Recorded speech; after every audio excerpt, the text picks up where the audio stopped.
Hello mga kapraps, may i-offer ako sa inyo ngayong property. Ito ay small cut lang. Bali ang sukat nito ay 1080 square meters. Ito ay matatagpuan natin dito sa bayan ng Magdalena, Laguna. So ito na po mismo ang property mga kapraps.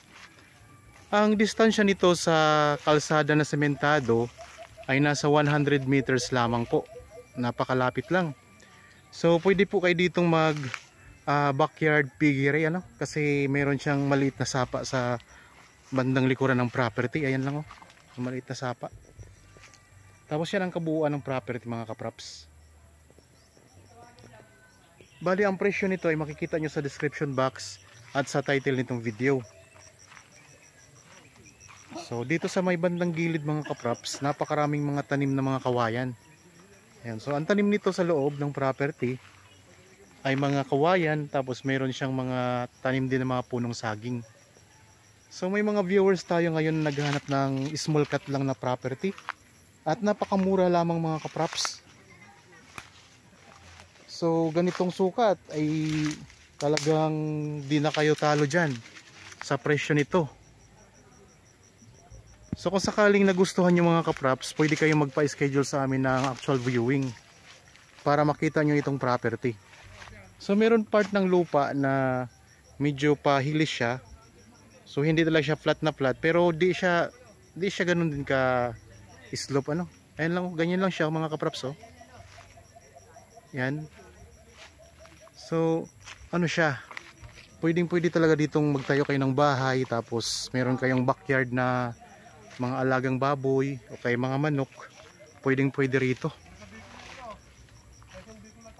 Tapos nandyan lang po ang kalsada banda mga kapraps, 100 meters lang. Meron na ditong access ng kuryente at saka tubig. Di na kayo mahihirapan. So ito yung pinaka frontage na dito. Yan. Ito ang pinaka frontage mga kapraps Ito rin ang boundary nya. Ayan. Itong may mga puno na to. Yan, hanggang roon po.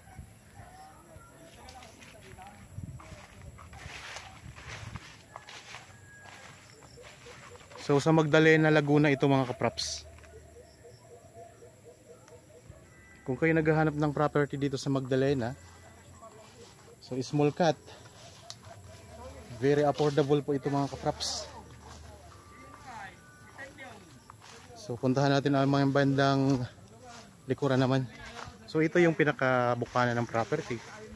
Tapos ito yung pinaka dito naman tayo sa may bandang likuran puntahan natin.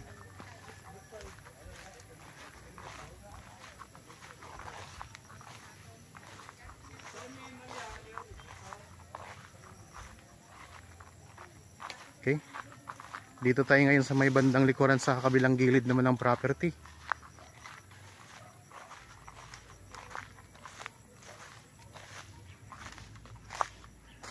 Meron na po itong sariling daanan mga kapraps at pwede pong ipasok dito ang sasakyan.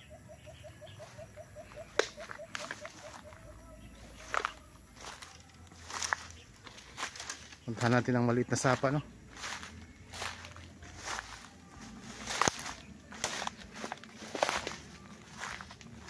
Yan mga kapraps, ang maliit na sapa Ito yung tubig dumadaloy.